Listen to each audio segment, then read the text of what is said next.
Hello good people and welcome back. Now let's have a look at these positions. Position number 1. White needs to play a move here and will gain advantage, immediate advantage. But we're going to skip to position 2. Yes, we're blitzing through the position. Very nice ideal position for white here. What does white play in this position? Again, we're going fast, it's all pattern recognition. Position number 3, it's a phase in the opening. It looks a little open and aggressive. White needs a key move here that's thematic in all 3 positions. And all 3 positions actually address this thing called central squares, something we probably learned after we learned to use the pieces. You might be wondering, why are we learning something so basic? Because it still applies to every single chess game, and we may not fully understand it, because positional chess is hard. So let's boost that ELO. Let's get it.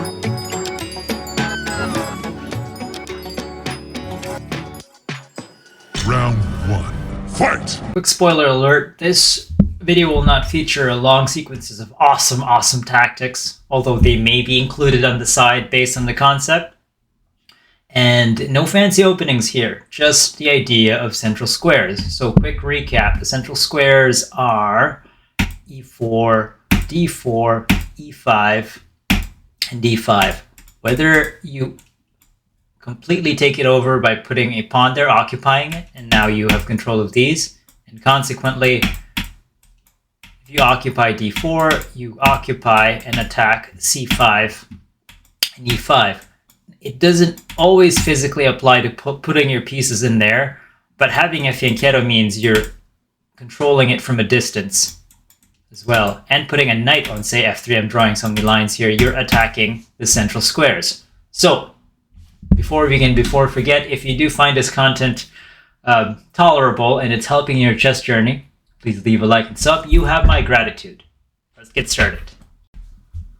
Now on to position number 1. Now that we've addressed the central squares and how they echo across the board, it basically ripples later in the game. You can make your life easier or make your life really worse or deadlocked. Let's look at position number 1 and how it applies. Quick position check. Look at this nice pawn chain that black has. Fortunately, it's white to play and gain initiative.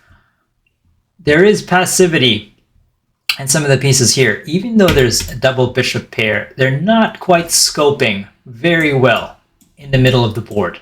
And more importantly, it's white that has a pawn break.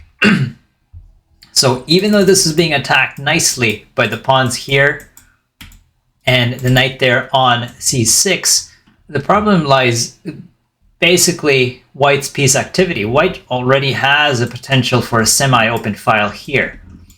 And white also has a nice fianchetto bishop and a nice fianchetto bishop that is not only controlling or attacking the central squares, they're actually supporting the flow of the position. And now I'm talking about flow in a technical sense because the next move that white does, and hopefully you find it, attacks the center and just kind of checks the integrity of black's position very quickly, and it actually falls apart for black. Can you find that winning move, guys? The answer in 3, 2, and 1. White creates initiative with d4. You probably saw that. This is the easiest of the puzzles, but also it's just intuitively what flows. The reason you probably saw that is at some point, if you've seen the center enough and know how it behaves, you have to attack the center and also create a pawn break. You have to create tension, and d4 massively provides white with the initiative. And in fact, we're strategically winning here. So that e takes on d4, and now e takes on d4, rook to c8. The thing is, of course, you can't capture here. Like I said, the scope of the bishop is too strong, so yeah, you lose a piece outright. It's over. And now, after e takes on d4, there's central tension here, but more importantly, these bishops, although they're double bishops, basically, The problem with them is that they're just not in great squares. They're not supporting the idea of long-range attackers. So rook to c8 is played. And what do you guys play here next? And at first when I looked at the position, just glanced, I actually did not play the right move here because of, yeah, it looked correct, but it's incorrect. The answer in 3, 2, and 1. So the move is not d5. It actually dilutes your advantage completely because it allows knight to d4. Now you don't have that push that you thought you did. So after takes and takes, you're not going to be advancing this pawn. There's going to be tempo after tempo. Bishop to a3 first, the pawn that you wanted to pin. And after that, your queen gets hit. And the position's actually even though the queen looks awkward in that spot. So after rook to c8, the strongest continuation is d takes on c5. You're like, but you lost the pawn in the middle. No, you have ideas here. It's hard. Positional chess is very difficult, guys. So after b5, trying to boot out that knight, knight to c3 attacking. Black tries to get a bit of a breathing room by allowing the bishop to have more range, but then you just play rook to c2, which is absolutely great. And you're like, what does that do? What is that awkward? Well, after here or takes on h4, you have this pin, and you still have the center, and you still have knight to d5. All positional concepts that Magnus would agree, because I checked it with Stockfish, and I also called Magnus. I didn't. Anyways, after bishop takes on h4, rook to d2. Boom. Pinned. You have the center. Pin, pin, pin. Rook to f7. Takes.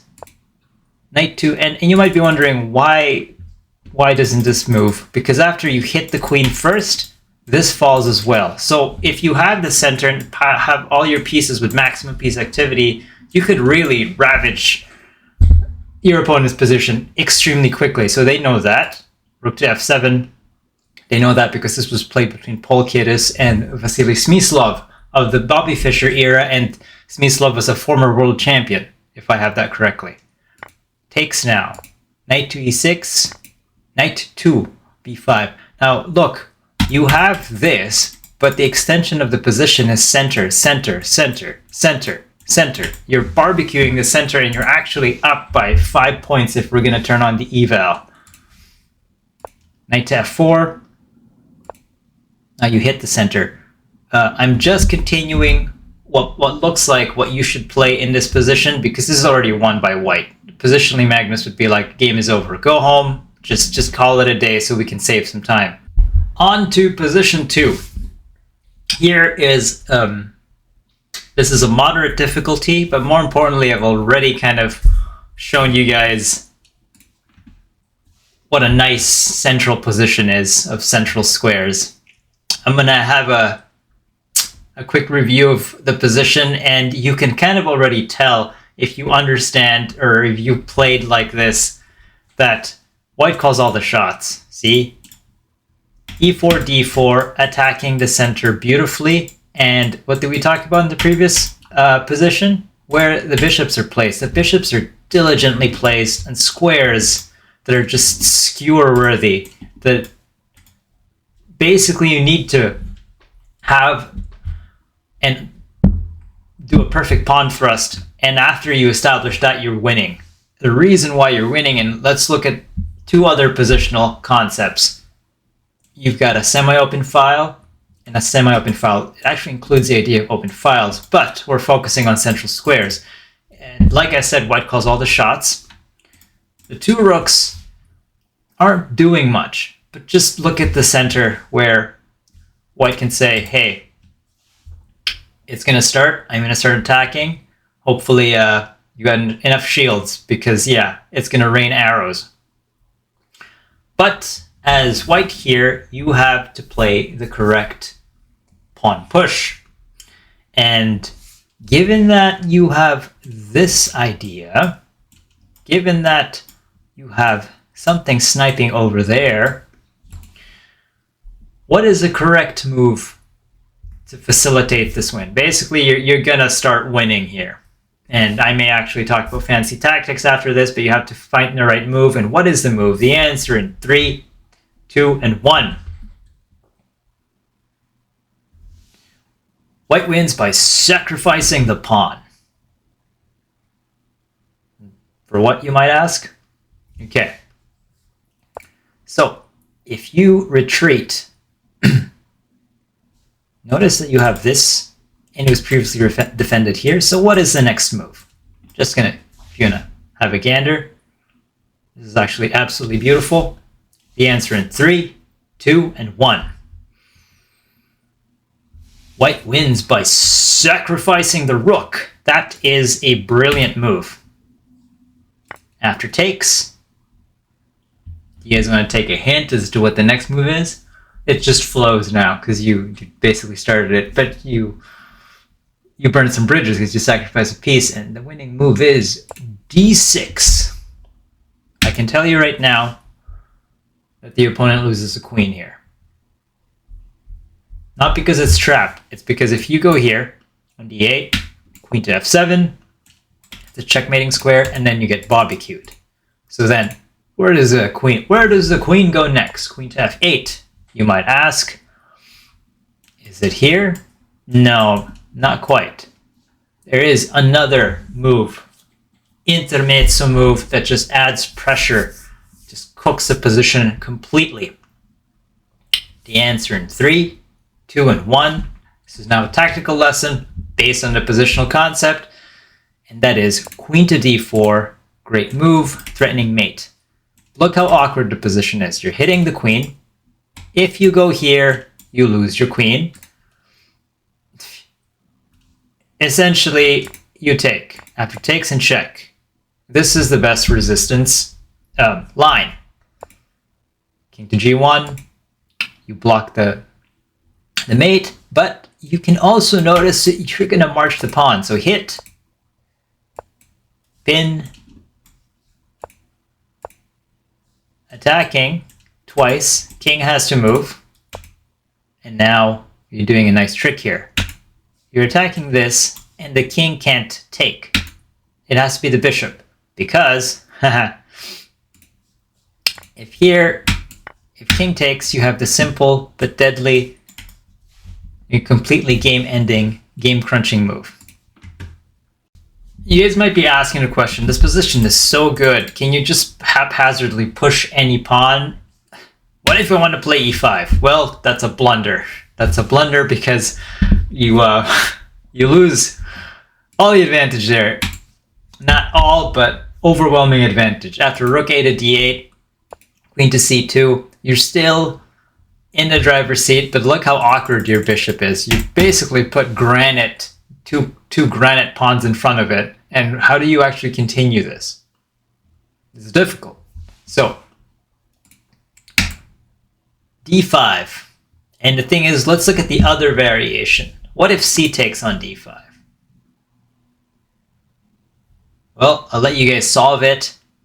It involves open files and diagonals. The answer is 3, 2, and 1. White wins with a simple and elegant queen to d4. Very Magnus-like move. You block, this drops, and you have to block, and that drops. It's very simple. Alright, the last position is more of an opening idea, a game played by Suetin and Bondarevsky, which I'm probably butchering. It's white to play and exert the idea of central squares. You probably have reflexively seen something like this, and you probably want to move that way. And yeah, let's look at the position. Black king's not castled, white king's castled. There is a central pawn on e4. I'm giving you hints, and there is a pin here. What does white play here? It's not completely game-ending, but you will see that if you completely, but not always, follow the idea of development and developing central squares, you will exert pressure, and it's white to exert pressure on black here. The answer in 3, 2, and 1. You guys ready? You probably have thought about it, and the answer is d4. That's a good move. And then in the game, opponent plays g4. What do you play here? Of course, now if you move this, this gets attacked, but there is a pin. What is positionally the strongest way to maintain your central advantage? The answer in 3, 2, and 1, and that is bishop takes. No, this is not a Gotham chess sacrifice, but after takes, knight to e1. You're like, how are you winning here? Well, you are, minutely, for 2 reasons. The first reason being that the knight that was attacking the central square d4, I can't speak English, is no longer there. And then second, your king is still in the middle of the board. So now, while the king tries to go for safety, you can exert a lot of pressure. So after e takes, queen takes on d4, queen to f6, trying to dilute it. If your strongest piece goes off the board and you're structurally kind of broken, and when I say structurally broken, this is what I mean. You have a doubled pawn and a pawn island. Later on, if things get traded, it's 2 to 1. So white doesn't trade and instead plays the subtle queen to a4. You create threats, you still have the central pawn. Notice there's no central square for black here, and he's kind of looming in the outer corners here on c5, e5, but doesn't have central dominance. Knight to e7, knight to c3. Great. Knight to c3 attacks what? d5 protects e4, and it's just a natural move. And here bishop to d7 was played, and you might be wondering, okay, why not bishop to b7? Because that's awkward. And there's a pin.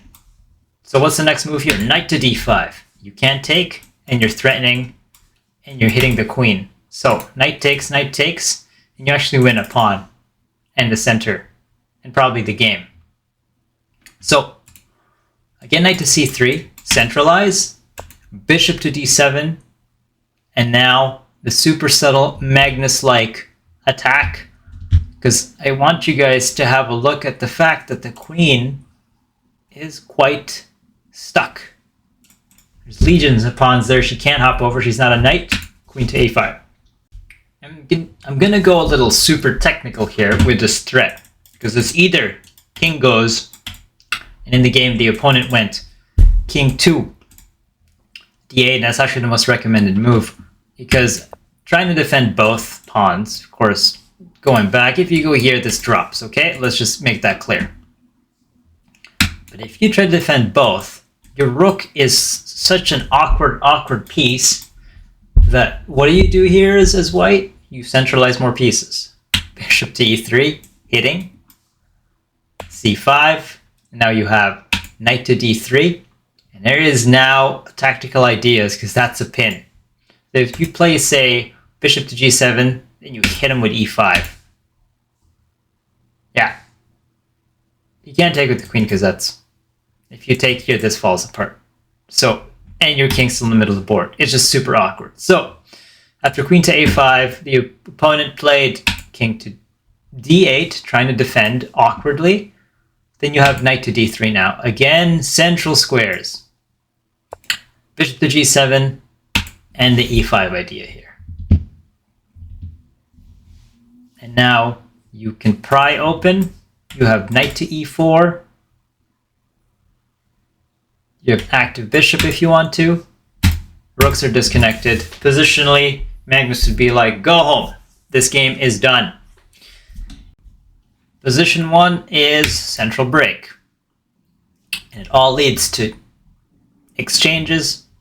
And more importantly, black is frozen because of this and because of the awkward placement there. So,